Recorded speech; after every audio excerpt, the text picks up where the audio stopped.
है कि खुदा आपको बरकत देगा। मेरे अजीज़ों, जब आप कलाम को सुनते हैं, मैसेज को सुनने के लिए तैयार होते हैं, तो सबसे पहले बोला करें कि ए खुदावन, आज तेरे कलाम को कबूल करने के लिए मेरा दिल खुला रहे। जब मेरे अजीज़ों आप ये लफ्ज़ अपने लिए बोलेंगे तो उसमें शक नहीं है कि खुदा आपकी ज़िंदगी में अपने कलाम को कायम करेगा। आमीन। आज हम कलाम मुक़द्दस में से सीखेंगे पहले शमूएल की किताब और उसका 16 बाब और उसकी 7 आयत में हम पढ़ते हैं। खुदावंद ने शमूएल से कहा कि तू उसके चेहरा और उसके कद की बुलंदी को ना देख, इसलिए कि मैंने उसे नापसंद किया है।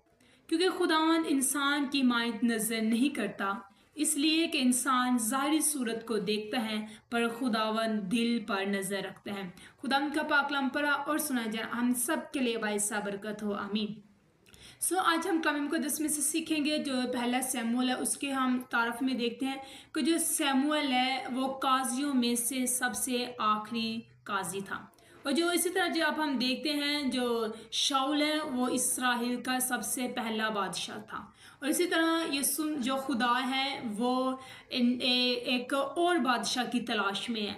कलाम मुक़द्दस में हम जब देखते हैं तो वहाँ पर लिखा हुआ है, अगर तारफ़ में देखें तो वहाँ पे लिखा हुआ है, खुदा ने कहा है कि जो मेरे साथ वफादारी करेगा मैं उसको कामयाब करूँगा, और जो मेरे साथ वफादारी नहीं करेगा मैं उसे बर्बाद करूँगा। आज आए मेरे अजीज़ों, आज हम सीखेंगे कि खुदा आज अपने कलाम टुडे इज़ माई टॉपिक अपने दिल की हिफाजत करें।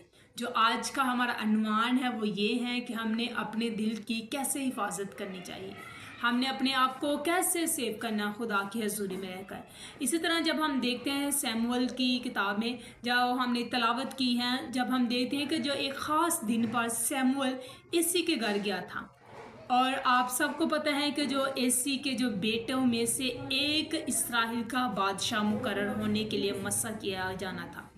मेरे अजीज़ों, जब शमूएल की नज़र एलिय्याह पर पड़ी तो वो उसे मसा करने के लिए उठा, लेकिन खुदा ने उसे मसा करने के लिए नहीं था कहा। खुदा ने कहा था नहीं, इसको मसा नहीं करना।